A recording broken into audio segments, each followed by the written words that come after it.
За бүгдээрээ сайн уу? Би хэрхэн гэртээ сууж байгаа хугацаа гоё олгож чадсан бэ? Бичлэгийнхаа 3 дахь хэсгээр уулзж байна. За өнөөдөр та нартай одоо цагийн хүчийн талаар ярив.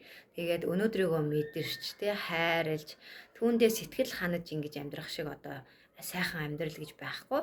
Өнөөдөртөө та ингээд аз жаргалтай тэ сэтгэл хангалуун байж чадахгүй бол маргааш юу тохиолдохыг бид нар бас мэдэхгүй шүү дээ, тэ. Маргааш бид нар амьдрах уугүй юу гэдгийг ч бас мэдэхгүй учраас за би өөрөө яг энэ нөгөө гэртээ сууж байгаа хугацаатайгаа холбоотойгоор жижиг сажиг зүйл стресстэй л тий.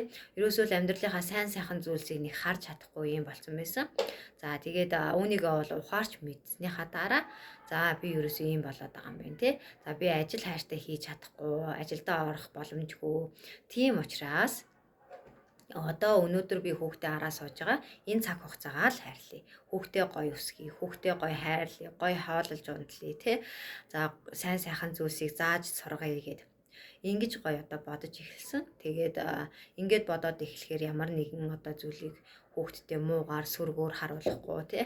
Өөрийгөө хүүхдтэй буруугаар харуулж одоо стресстгүй ийм байдал бол үүсэж байгаа. Тэгээд яг өнөөдөрт юу байна танд? Түүнийгээ хайрл тий. Мэдээж маргааш түүнийгээ сайн болгохыг хичээж байгаа ч гэсэн өнөөдрийнхөө агшин бүрийг мэдэр тэ тэнд аз жаргалтай инээд хөөртэй зүйл болсон бол түүндээ сэтгэл ханж түүндээ баярлаа тий. Одоо бид нар юу гэдгийг хүүхэд маш хурдан том болдгоо гэж тэгдэг штэ тий. Гэтэл яг тэрийг одоо юу гэх анхны хүүхдээ өсгөөд үзсэн хүмүүс яг ойлгоод байгаа байхгүй тий. Анх бол одоо хүмүүс хүүхэд амар хурдан том болдог гэдгийг одоо нэгд хүүхдэд дөнгөж төрүүлэх байгаа хүн ч юм уу ойлгодгоо. За тэгээд ингээд би болохоор яг тэрэл зарчмаар явсан байгаа байхгүй. Эхний хүүхэд маань одоо л 3 хүрэх гэж байна тий. Тэгтэл би нөгөө хүүхдийнхаа маш хөөрхөн үеийг ийм хурдан дуусчих нь гэж бодоагүй тий. Гинтэл ингээл өвөр дээр багтгаа байгаа толгой нь хүртэл амар том болол тий ингээл хамаагүй ийм том шал өөр хүн болоод ингээд нөгөө бяцхан жижигхэн шолгонсон үеийн байхгүй болчихлоо гэдгийг ерөөсөө ойлгохгүй байгаад исэн чинь маш хурдан байдгийг бол би одоо саяхан л ойлгосон байхгүй. Тэгэхээр ийм одоо хурдан ингээд өнгөрчдөг тэр хүүхэд насанд нь дандаа гоё дурсамж тий дандаа гоё зүйлсийг үлдээх юмсан.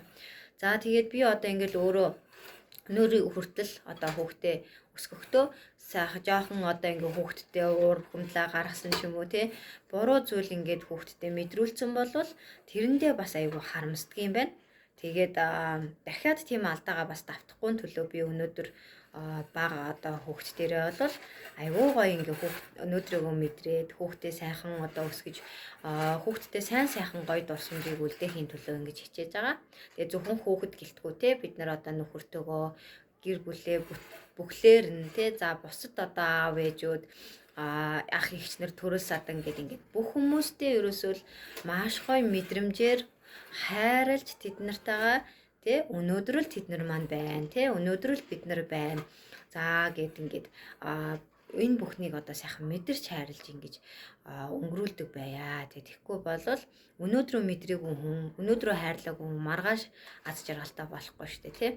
За ингэж одоо нөгөө амьдрал бол төгсгөл биш. Амьдрал бол ерөөсөө процесс гэдэг юм байдаг. Тэгэхээр өдөр бүрэл бид нар хайрлж чадах юм бол өдөр бүртэл аз жаргалтай байдлыг ямар нэгэн одоо энэ нөхцөл байдал байхдаа мэдэрч чаддаг болох юм бол тэр л ерөөсөө жинхэнэ аз жаргал болоод байна. Тэгээд гэртээ сууж байгаа ээж бай, тий. Хүүхдээ хараад байж байгаа аав бай. Бас одоо юу гэх амар их ачаалттай ажиллаа хийгээд явж байгаа хүн бай. Юу ч одоо тоолж байгаа хүн бай, тий. Өнөөдөр тохиолдож байгаа зовлон жаргал бүхнээ мэдэрч хайрлая. Түүнийг одоо сургамж, тий намайг дахиад илүү гоё хүн болгох одоо боломж гэж харъя. За тэгээд ирээдүгээ өнөөдрөөр төсөөлж, өнөөдрийгөө хайрлаж гэж амьдрья гэж хэлье. Баярлалаа.